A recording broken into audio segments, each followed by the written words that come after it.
And now it's day 30. He was talking about day 29 yesterday. Joining us now is Democratic Senator Catherine Cortez Masto of Nevada, and she's one of the few Senate Democrats to repeatedly side with Republicans voting for the House bill to fund the government. Senator, thanks for taking the time. There's been some reporting of quiet negotiations happening behind the scenes that you've been part of. First, where do those conversations stand right now? Do you expect any imminent breakthrough? Well, good morning, Anna. It's nice to join you. And yes, I think let me just say this. The break is gonna happen because senators are coming together to talk, to figure out how we get through this impasse. As you've just shown from Leader Thune, he's in one corner, Leader Schumer's in another corner. You have Johnson, who's not even in session here. The Speaker hasn't even brought the House back in session. So everybody's getting tighter into their own corners. And what we need are people to talk, to negotiate, to come together to figure out how we get through this impasse, because it is true. We have to open the government. I voted to keep it open because I believe in good government, and I don't think American people and federal workers should be political pawns in this. But I know that we can keep the government open and address a looming health care crisis. It is real. It is happening in my state in Nevada. It's across the country. Millions of Americans are going to lose access to health care if the Republicans who are in control do not act. So there is a real crisis here, and it requires cooler heads. It requires adults to come to the table, do our jobs as appropriators, and work together. And so I can't stress this enough. It requires us to get in a room and talk, and that is actually happening right now with senators. And I'm hopeful that it continues and we come to some sort of negotiating agreement that the rest of the members can support. But let me just say this, Anna. We may come to some sort of agreement in the Senate, but Speaker Johnson has to agree to it. And he's got to bring the House back in session. They've been out of session for almost 4 weeks now. That is crazy to me. Our members in the House are getting paid and nobody else is getting paid at the federal level. It's just outrageous. So who exactly is part of these negotiations that you said are happening right now? And meantime, the president has been overseas this week. Can you reach any kind of a deal without his buy-in?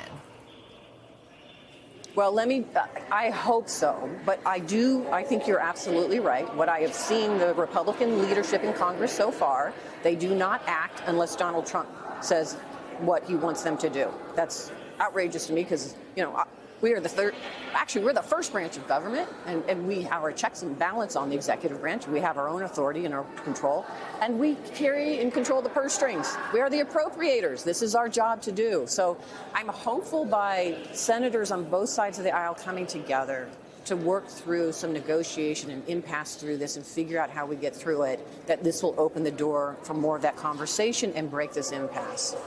The president of the country's largest federal worker union, the American Federation of Government Employees, said this about Democrats holding that line over health care costs. Listen. To be quite honest, there are federal workers that says, hold the line, okay? However, that's not the vast majority. When I talk to the members that I represent through phone calls, through travel, whatever, the vast majority of the workforce are saying, we need our paycheck. Senator, are Democrats listening? Absolutely, but let me just say this. I hear from my federal workers in my state and across the country. Of course, some of them are frustrated with this current administration. This administration is attacking unions. This administration has made it a point to dismantle worker unions across the country. So federal workers who already have been under attack with DOGE, losing their jobs, being riffed, being furloughed, there's a concern of theirs, and they want to see the Democrats in general, including Republicans, fighting back against this administration. So, of course, some of them are going to support this. At the end of the day, however, I know that when you shut down the government, you are slowing federal programs down that could potentially harm Americans, and we're seeing that playing out with SNAP and WIC. Many federal workers are going to get furloughed unless you're an essential worker. And most importantly, under this administration, who's already trying to burn down the House of Federal Government, we are handing over more power to them to do further destruction of federal government. And I'm concerned they may not bring some of these essential workers and workers back. So there is a lot to this right now. And for me, and it's just talk to my colleagues, we've got to get back to a time here in the Senate. We trust one another. We work together to do our jobs. Part of that is, yes, open government, appropriating, and making sure that we're talking and being a backstop when this administration tries to implement policies that are either illegal or they're not good for the American public or this country, or they're a threat to our national security. Just quickly, because you have voted with Republicans, you said, let's support this clean CR. Well, so many of your Democratic colleagues have not. Are those colleagues of yours who are Democrats voting against that clean CR, are they making the wrong choice? Listen, what I have just said is how I personally feel about all of this. And I cannot say to you that what my colleagues have done is wrong or right, because I will tell you, I hear in my state many of my Nevadans who want to push back and fight back against this administration because of the bad policies that are harming this country.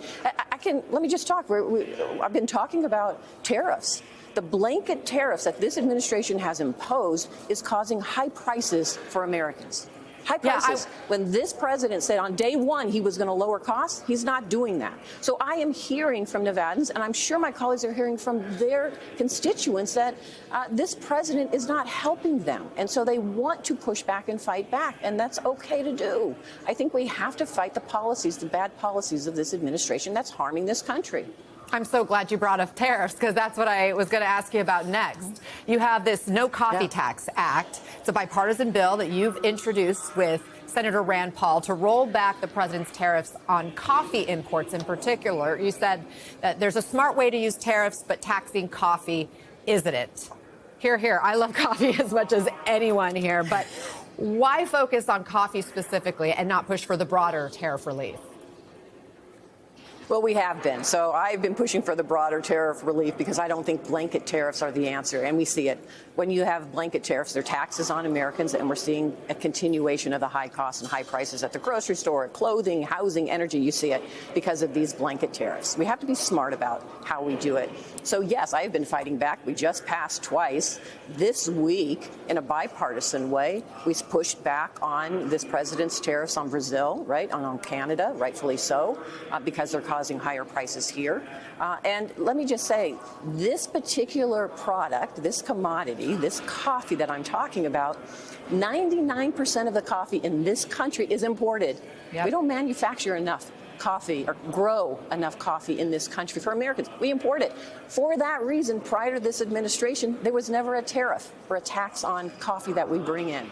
But now there is, because it's nonsensical. And most of the coffee comes from Brazil. A good portion of the coffee comes from Brazil, and there's a 50% tariff on Brazil. It is having a negative impact on my small businesses, my coffee shops in Nevada. But even if you're a restaurant, a breakfast restaurant, or one of the restaurants in our hotels and casinos, and you're serving coffee, you're paying a higher price, and that is getting passed off to the consumer. There's a problem there. And so let's be smart about how we impose these tariffs. Yes, we want to impose tariffs to protect our manufacturing and protect jobs here and make sure we can grow our economy. This isn't the way to do it. Senator Catherine Cortez Masto, thank you very much for joining us. We appreciate your time.